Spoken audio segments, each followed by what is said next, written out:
Arthur Say has accepted our invitation to read this evening. Let me just say a few words of introduction.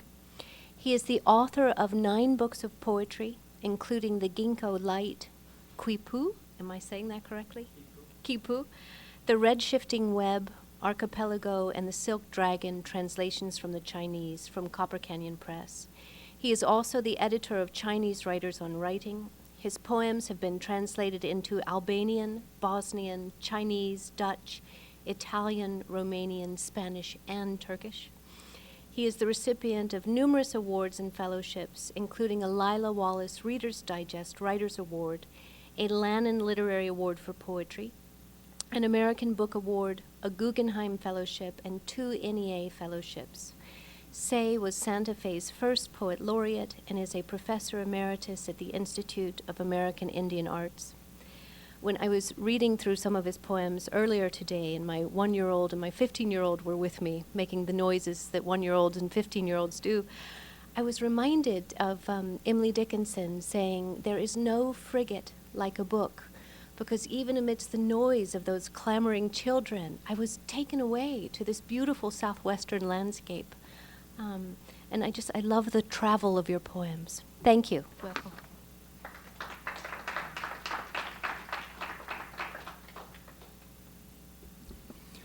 Thank you. Can you hear me all right? Is it okay? My voice is soft, so I just wanted to check. Thank you, Meg, for inviting me to BU. And I'm going to read primarily from my new book, The Ginkgo Light, but I'm also going to weave in some poems from some of the other books. And I want to start with this poem called Before Sunrise.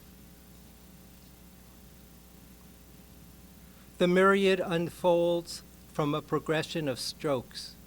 1, ice, corpse, hair, jade, tiger. Unlocking a gate along a barbed wire fence, I notice beer cans and branches in the acequia. There are no white pear blossoms by the gate, no red poppies blooming in the yard, no Lepiota nauquina clustered by the walk, but bean, gold, there is the intricacy of a moment when wind, 3-legged incense cauldron.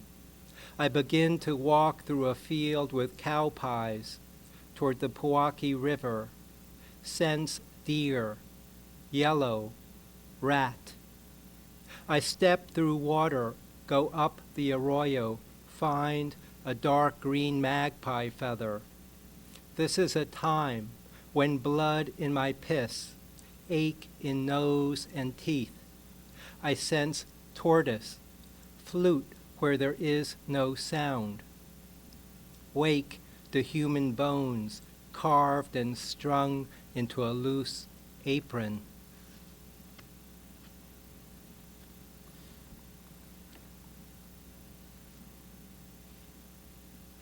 This next poem is set in Anhui province in China, and there's one Chinese word, a shun, which is the name of one of the ancient musical instruments. It's a piece of ceramic pottery with holes in it. So they come in different sizes, and most of them are pretty small, so they fit comfortably in the hand. And you blow through one hole, and then you open and close the other holes to make a kind of music. Pigs Heaven Inn. Red chilies in a tilted basket catch sunlight.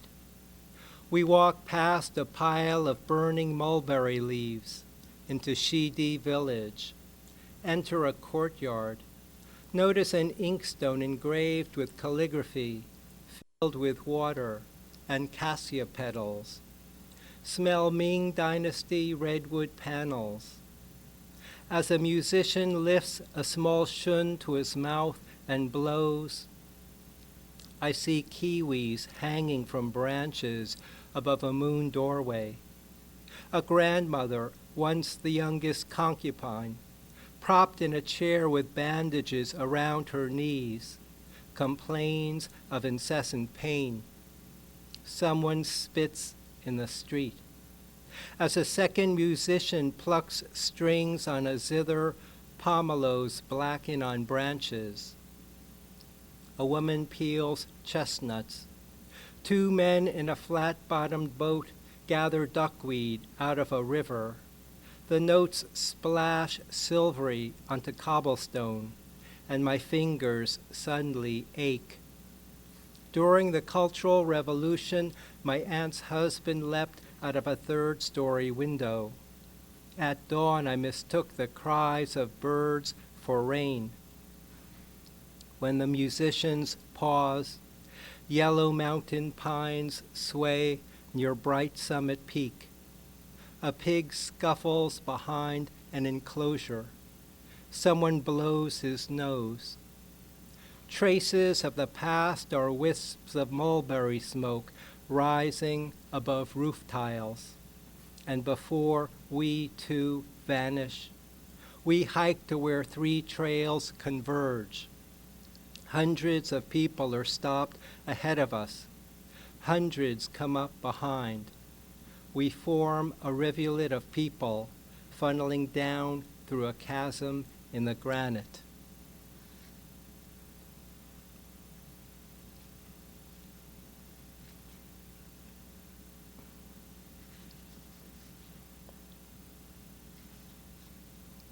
Chrysalis. Corpses push up through thawing permafrost as I scrape salmon skin off a pan at the sink. On the porch, motes in slanting yellow light undulate in air.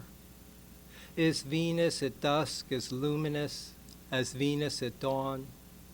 Yesterday, I was about to seal a borax capsule angled up from the bottom of a decaying exterior jam when I glimpsed jagged ice floating in a bay. Naval sonar slices through whales even as a portion of male dorsal fin is served to the captain of an umiak. Stopped in traffic, he swings from a chairlift, gazes down at scarlet paintbrush. Moistening an envelope before sealing it, I recall the slight noise you made when I grazed your shoulder. When a frost wiped out the chalk blue flowering plant by the door, I watered until it revived from the roots. The song of a knife sharpener in an alley passes through the mind of a microbiologist before he undergoes anesthesia for surgery. The first night of autumn has singed bell peppers by the fence, while budding chamisa stalks in the courtyard bend to ground. Observing people conversing at a nearby table, he visualizes the momentary convergence and divergence of lines passing through a point. The wisteria along the porch never blooms. A praying mantis on the wood floor sips water from a dog bowl. Laughter from upstairs echoes downstairs as teenage girls compare bra sizes. An ex-Army officer turned critic frets over the composition of a search committee, snickers, and disparages rival candidates. A welder who turns away for a few seconds to gaze at the Sangre de Cristos detects a line of trucks backed up on an international overpass where exhaust spews onto houses below. The day may be called One Tooth Road or Six Thunder Pane, but the naming of a day will not transform it, nor will the mathematics of time halt. An imprint of ginkgo leaf, fan-shaped, slightly thickened, slightly wavy on broad edge, two-lobed, with forking parallel veins but no mid-vein, and a slab of coal, is momentary beauty, while ginkgos along a street dropping gold leaves are mindless beauty of the quotidian. Once thought extinct, the ginkgo is discovered in Himalayan monasteries and propagated back into the world. Although I cannot save a grasshopper singed by frost, trying to warm itself on a sunlit walkway, I ponder shadows of budding pink and orange bougainvilleas on a wall. As masons level sand, lay bricks in horizontal and vertical pairs, we construct a ground to render a space our own. As light from a partial lunar eclipse diffuses down skylight walls, we rock and sluice, fingertips fanned to fanned fingertips, debouche into plentitude. Venus vanishes in a brightening sky. The diamond ring of a solar eclipse persists. You did not have to fly to Zimbabwe in June 2001 to experience it. The day recalls 13 deaths and 1 deer when an end slips into a beginning. I recall mating butterflies with red dots on wings, the bow of a longliner thudding on waves, crescendo of water beginning to boil in a kettle, echoes of humpback whales. In silence, dancers concentrate on movements on stage. Lilacs bud by a gate. As bits of consciousness constellate, I rouse to a 3 a.m. December rain on the skylight.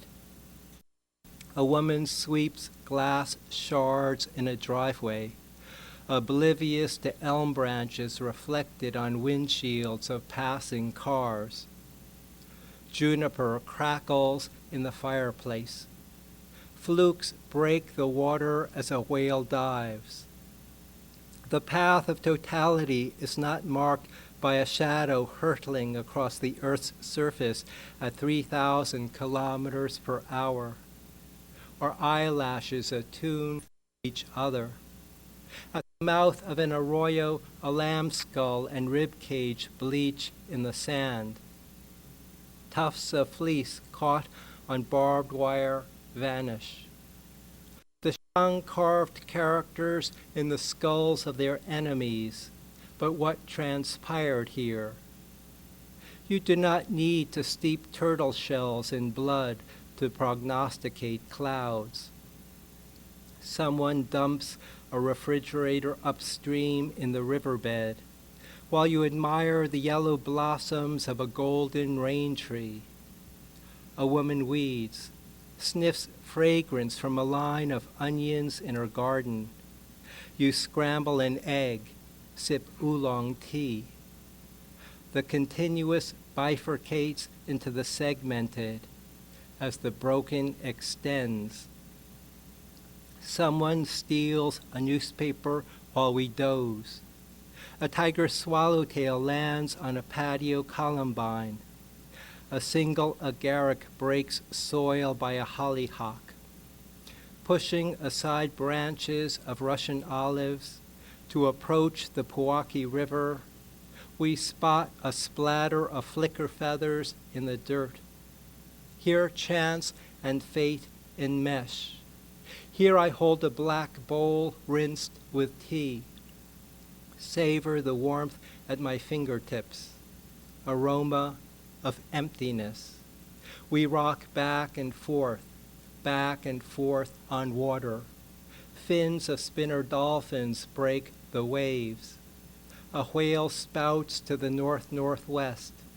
What is not impelled? Yellow hibiscus, zodiac, hairbrush, barbed wire, smog, snowflake. When I still my eyes, the moments dilate. Rain darkens gravel in the courtyard. Shriveled apples on branches are weightless against dawn.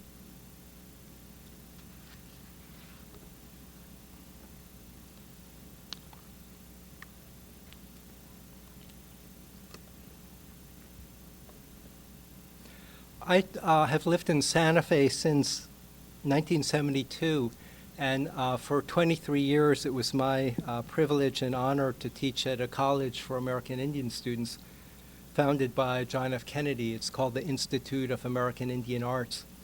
And over those 23 years, I created a whole BFA program in creative writing. And I probably worked with students from about 250 tribes across the United States. And it wasn't until after I took an early retirement about 2 years ago and left that suddenly all of these poems about many of the students that I worked with came to me, and it was a kind of sort of flooding back of memories. And this one is called Looking Back on the Muckleshoot Reservation from Galisteo Street, Santa Fe. The bow of a Muckleshoot canoe, blessed with eagle feather and sprig of yellow cedar, is launched into a bay. A girl watches her mother fry venison slabs in a skillet. Drops of blood sizzle, evaporate. Because a neighbor feeds them, they eat wordlessly. The silence breaks when she occasionally gags, reaches into her throat, pulls out hair. Gone is the father, riled, arguing with his boss, who drove to the shooting range after work. Gone the accountant who embezzled funds, displayed a pickup, and proclaimed the winning flush at the casino. You donate chicken soup and clothes, but never learn if they arrive at the south end of the city. Your small acts are sandpiper tracks in wet sand, newspapers, plastic containers, beer bottles fill the bins along this sloping one-way street.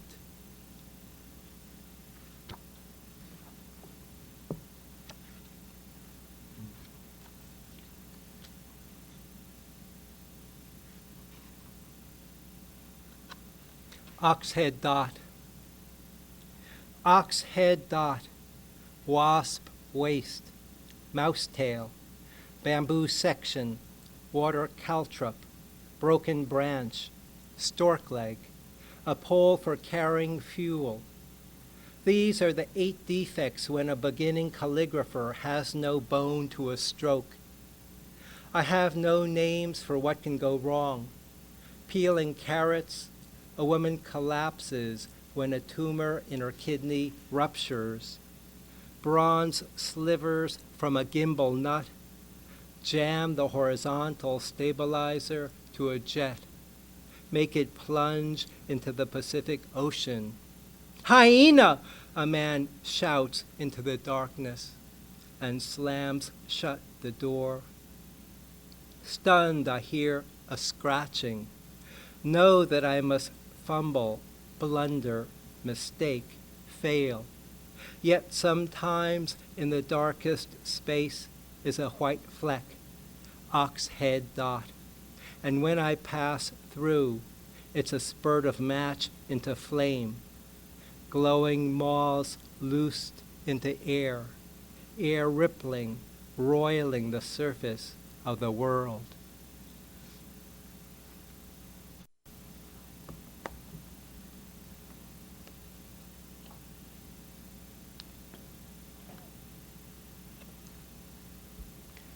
This next poem is the title poem, The Ginkgo Light. It's in 7 sections, and I'll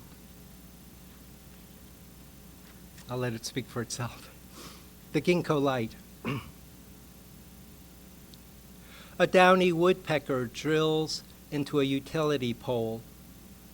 While you cut stems, arrange tulips in a vase, I catch a down bow on the A string, beginning of Song of the Wind. We savor black beans with cilantro and rice, Pinot Noir. As light slants through the kitchen window, spring is candlelight at our fingertips. Ice crunches in river breakup. Someone shovels snow in a driveway, collapses, and hospitalized catches staph infection. Out of airplane wreckage, a woman identifies the ring on the charred corpse of her spouse. A travel writer whose wife is in hospice gazes at a lunar eclipse, the orange moon at 1/1,000,000th of its normal brightness. A 1,300-year-old lotus seed germinates. A ginkgo issues fan-shaped leaves. Each hour teems.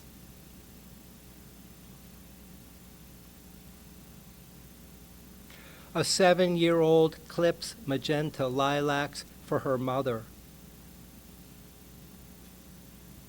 Electrocuted tagging a substation.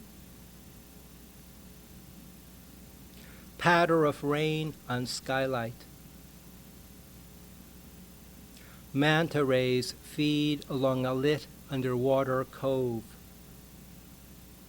Seducing a patient he did not anticipate plummeting into an abyss. Over Siberia, a meteor explodes. I am happiest here, now. Lesser goldfinch with nesting fiber in its beak. Love has no near or far. Near Bikini Island, the atom bomb mushroomed into a fireball that obsidianed the azure sky. Splayed palm leaves iridescent black in wind. That fireball moment always lurks behind the retired pilot's eyes. Even when he jokes, pours vodka, displays his goggles, medal, leather jacket hanging from a peg. A woman hums as she works with willow, X-Acto knife, magnifying lens to restore a Hickorea Apache basket. She has no glimmer. A zigzag line is beginning to unravel. Does not know within a decade she will unload a slug into her mouth.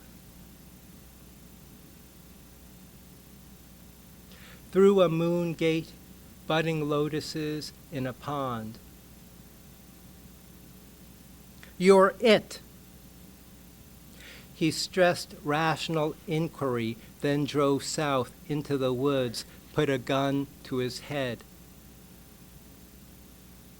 Vaporized into shadows. Quince and peach trees leafing below the ditch. Succession and simultaneity. The branch-like shapes in their sheets. Pizzicati, up the river, we will go. August 6, 1945, a temple in Hiroshima, 1,130 meters from the hypocenter, disintegrates, while its ginkgo buds after the blast. When the temple is rebuilt, they make exit entrance steps to the left and right around it. Sometimes one fingers annihilation before breaking into bliss. A mother with Alzheimer's knows her son, but not where she lives or when he visits. During the Cultural Revolution, Schumann scrubbed 1 million dishes on a tanker and counted them in a trance. A dew point is when a musher jogs alongside her sled dogs, sparing them her weight on the ice to the finish. Loaves of bread on a rack. A car splashes a newspaper vendor on a traffic island. On the road of days, we spot zodiacal light above the horizon. Astronauts have strewn footprints and streptococcus on the moon. Chance sparks the prepared mind. A Cooper's hawk perched on a cottonwood branch quickens or synapses. In the orchard, the sound of apricot blossoms unfolding. Mosquito larvae twitch water at the V-shaped berm that pools runoff to the pond. We do not believe we trudge around a flaming incense burner on a road of years. As fireflies brighten, we long to shimmer the darkness with streamers. A pickup veers toward, then away, skewing light across our faces. As light skews across our faces, we are momentarily blinded and directionless, have every which way to go. Lobelia flowers in a patio pot. A neighbor hands us 3 Bibb lettuces over a fence. A cricket stridulates outside the window, and while we listen to our exhale, inhale, ephemera become more enduring than concrete. Ginkgos flare out.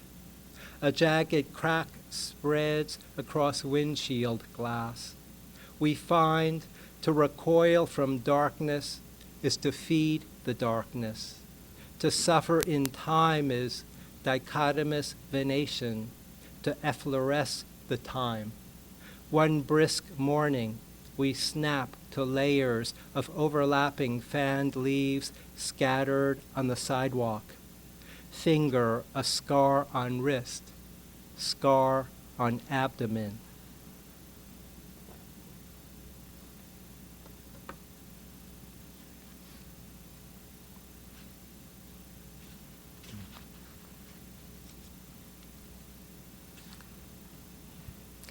Just before the reading, I was talking to Mark Pollack, whom I haven't seen in many, many years. We were both students with Denise Levertov at MIT in 1969 to 70. And Mark is with Hanging Loose Press in New York, and they published Sherman Alexie. And the last year I was teaching at the Institute of American Indian Arts, Sherman came and did a residency with the native students. And Sherman is a lot of fun, and he's very quick with language. And he happened to throw out this word, qualia. And I said, what is that? And he said, oh, Arthur, that's just a fancy word for qualities. And I went home and I looked it up, and I have a 10-year-old daughter, and suddenly all of these qualities came to me. So it's really thanks to Sherman that this poem came into being, qualia. Oviparous, she says. A duck-billed platypus is oviparous. Strapped in her car seat, she colors an array of tulips on white paper. Stopped at a light on Highway 285, he stares at a gas station, convenience store. A man steps out with a six-pack under his right arm while she repeats last night's queries. Why does the Nile flow north? Who was Nefertiti? And as cars accelerate, he knows the silver one in the rear-view mirror will pass him on the right before he reaches the hilltop. She sounds out, red. What was the shape and color of a triceratops' egg? Though a chart can depict how height and weight unfold along time, no chart can depict how imagination unfolds, endlessly branching. As sunlight slants over the Sangre de Cristos, he notices Tezuki Pueblo police have pulled a pickup off the highway. At school, lined up for kindergarten, she waves, and he waves back. As classmates enter, she waves, and again, he waves back. Waves at apple blossoms unfolding white along a studio wall, at what is shed and slithering into pellucid air.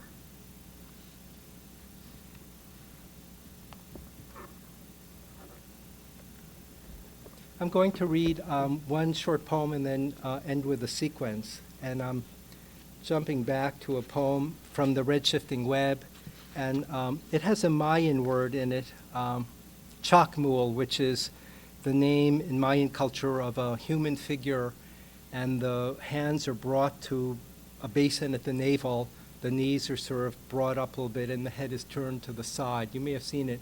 And they think that when the Mayans practiced human sacrifice, they placed the bleeding heart on that pan at the navel. I've become really good friends in Santa Fe with Dennis Tedlock, who once taught here at Boston University, and he lives half the year in Santa Fe now. And it's amazing to know someone who can read Mayan glyphs, and I have found conversations with him amazingly fertile. And I suppose the subtext or an impulse behind this poem is we may think, of course, we're technological, superior to ancient cultures, but are we really? The great white shark.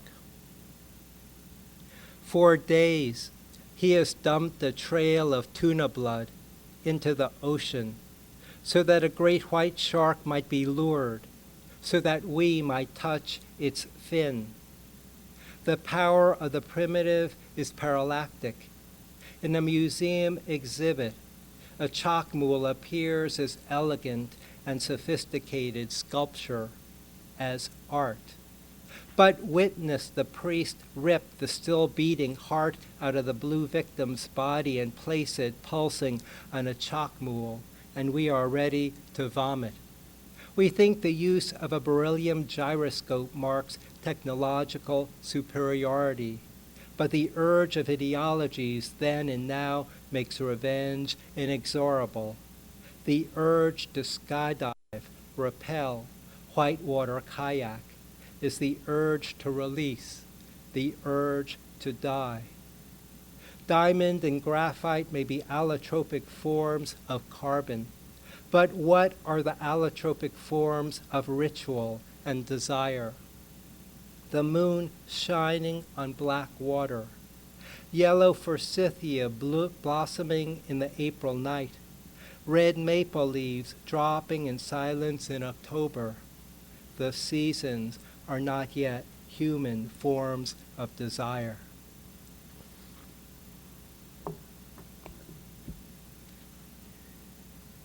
And this last sequence, which is also in 7 sections, is named after the next to last hexagram in the Chinese book of divination, the I Ching. Hexagrams 63 and 64 are after completion and then before completion.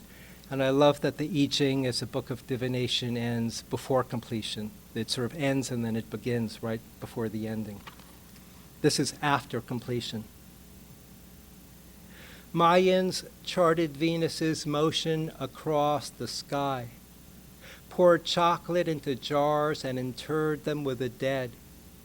A woman dips 3 bowls into hare's fur glaze, places them in a kiln, anticipates removing them red hot to a shelf to cool. When samba melodies have dissipated into air, when lights wrapped round a willow have vanished, what pattern of shifting lines leads to duration?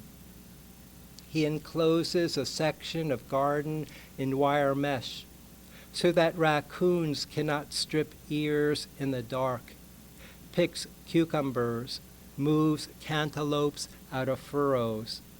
The yellow corn tassels before the white. In this warm room, he slides his tongue along her nipples. She runs her hair across his face. They dip in the opaque iron glaze of the day, fire each emotion so that it becomes itself. And as the locus of the visible shrinks, waves of red-capped boletes rise beneath conifers. A sunfish strikes the fly as soon as it hits the water.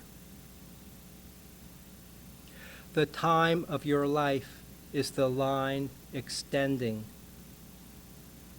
When he blinks, a hair-like floater shifts in his left eye. When is joy kindling to greater joy? This nylon filament is transparent in water, yet blue in air. Grasshoppers rest in the tall grass. Perched on a bare branch, a great horned owl moves a wing, brushes an ear in the drizzle. He can't dispel how it reeks of hunger as he slams a car door, clicks seatbelt, turns the ignition key. Then he recalls casting off astern. He knows a strike, and reeling in the green nylon line, the boat turns. And as a striped bass rises to the surface, he forgets he is breathing. Once, together, using 50 irregular yarrow stalks, they generated a hexagram whose figure was pushing upward. What glimmers as it passes through the sieve of memory? For a decade they have wandered in the barrancas and grazed Apache plume. He weeds so rows of corn may rise in the garden. He weeds so that when he kisses her eyelids, when they caress and she shivers and sighs, they rivet in their bodies, circumscribe here. A great blue heron perched on a cottonwood branch, tying a trilene knot. A red dragonfly nibbles the dangling fly before he casts. When he blinks, he recalls their eyelashes, casting and losing sight of the line. The sky moves from black to deep blue. Ravens snatch fledgling peregrine falcons out of a cliffside. But when they try to raid a great horned owl's nest, the owls swoop and ravens erupt into balls of black feathers. At Chichen Itza, you did not need to stare at a rack of skulls before you enter the ball court to know they scrimmaged for their lives. When the black rubber ball rebounded off a hip up through the ring tenoned in the wall, spectators shrieked, threw off their robes and fled. The vanquished were tied into balls, rolled down stone stairs to their deaths. On one stela, a player lifts a severed head by the hair, while the decapitated body spurts 6 blood snakes. You become a black mirror. When a woman pulls a barbed cord through her tongue, when a man mutilates himself with stingray spines, what vision is earned? Lifting a tea bowl with a hare's fur glaze, he admires the russet that emerges along the rim. Though tea bowls have been named dusk, shameless woman, thatch hut, this nameless one was a gift. He considers the brevity of what they hold, the pond an empty bowl, brims, shimmers with what is to come. Their minds brim when they traverse the narrow length of field to their reclaimed pond. They have removed Russian olives, planted slender cinquefoil, marsh buttercup, blue iris, marsh aster, water parsnip, riparian primrose, yellow monkey flower, big blue lobelia, yerba manza. And though it will be 3 to 5 years before the full effect, several clusters of irises pulled out of mud, placed on an island, are already in bloom. A bullfrog dives, a bass darts into deep water as they approach, while above a kingfisher circles.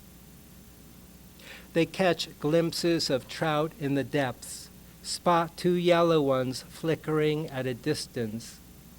He thought a dead teal had drifted to shore, then discerned it was a decoy.